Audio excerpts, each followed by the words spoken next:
Hello, my name is Jean. I am a knitter, and I haven't actually been physically knitting. I've been working on other projects. I listed them. We're moving again. I'm moving across country, not halfway, all the way. Well, Virginia to Arizona. That counts.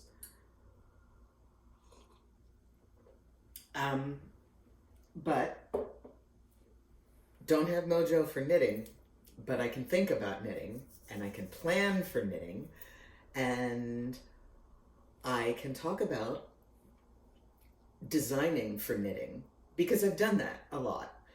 I've designed my own sweaters, I've knit my own sweaters. The pink sweater, that was one of my own designs. So this particular reference book is coming up at you.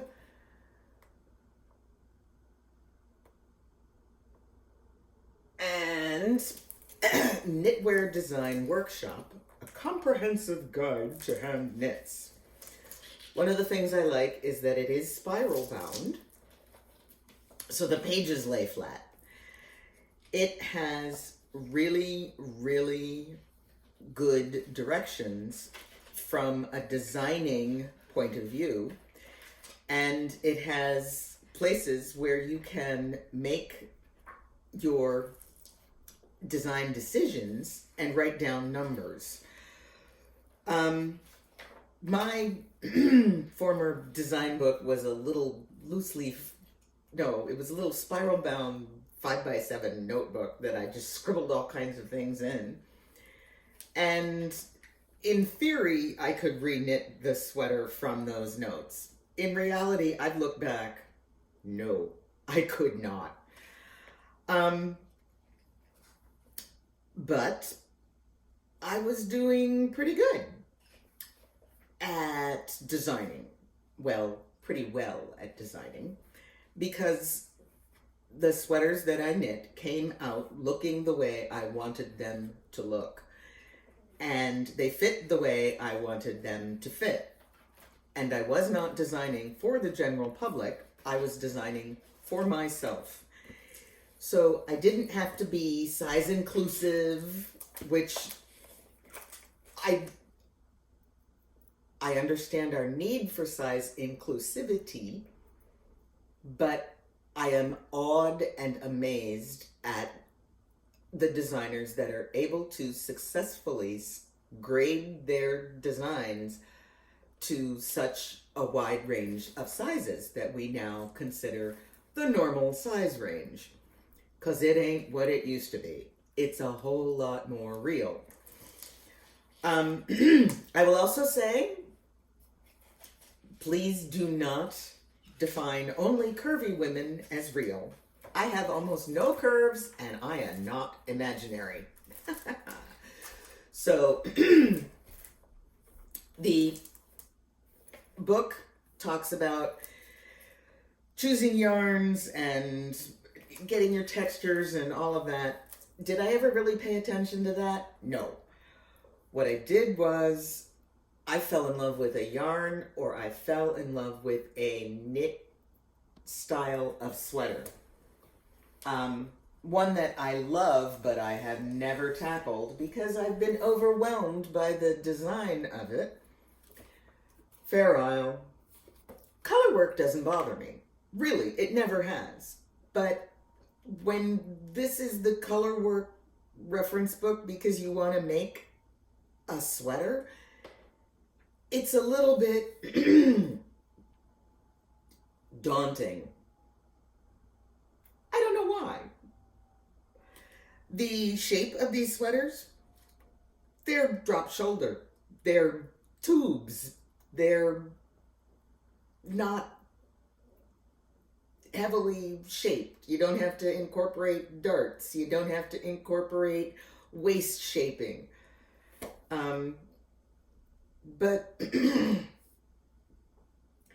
part of what it is would be, I'm actually not that good with colors, she said, sitting in an orange and black chair draped with a green shirt on. Well, yeah, we won't go there. They're actually, they do very well in colors, green and orange, if you get the brightness correct. But this kind of scared me off of Fair Isles, and I wish it hadn't. But another thing that scared me off of a Fair Isle was the need to buy so many skeins of so many different colors of yarn. A lot of times in the yarn shops that I was going to, there wasn't a great selection. I couldn't get 4 shades of orange, for example. Hello? Most of us can't. But I was looking at some of these sweaters before we had online shopping, and you can still get yourself in a lot of trouble with online shopping. So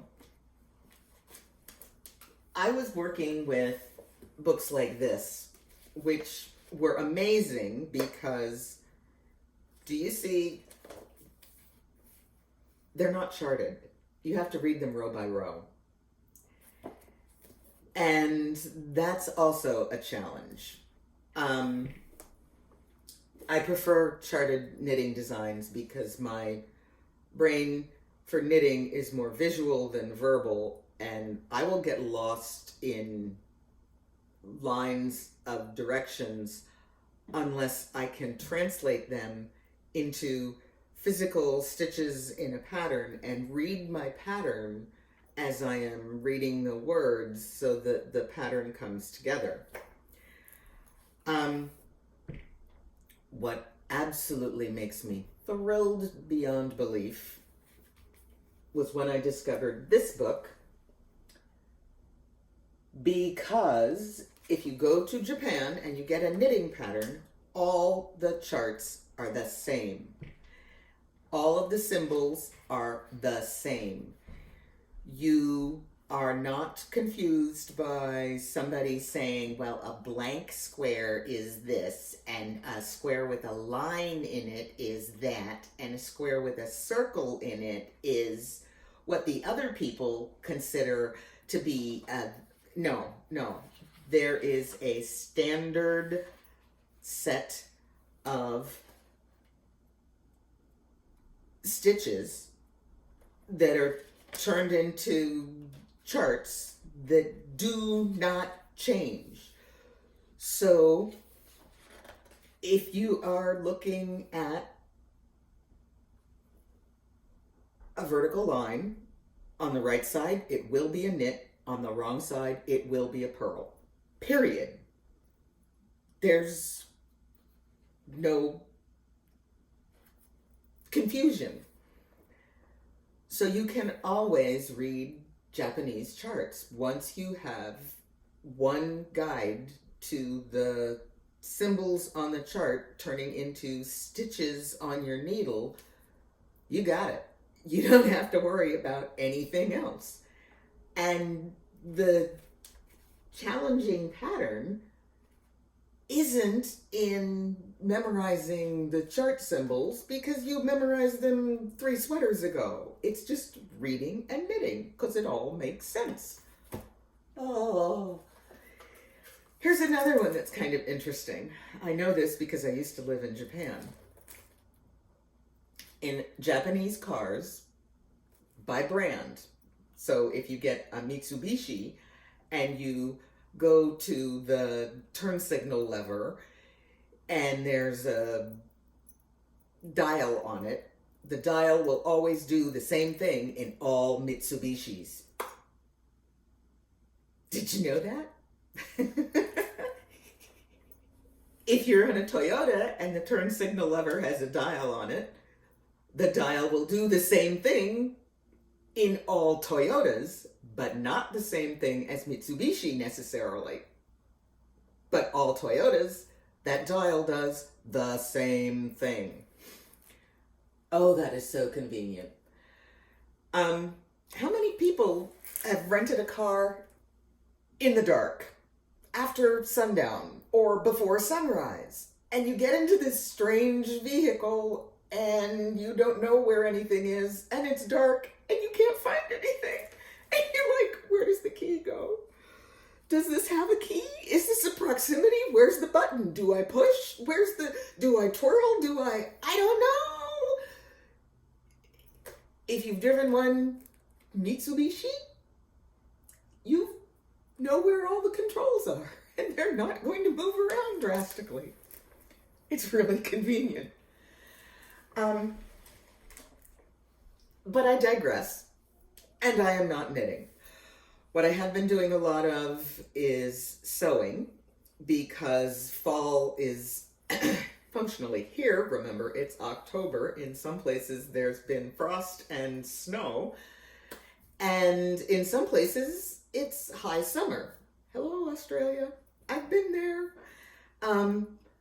But I've been sewing warmer things, and I am thrilled to pieces because all those shawls I knit over the summer, I get to wear them now.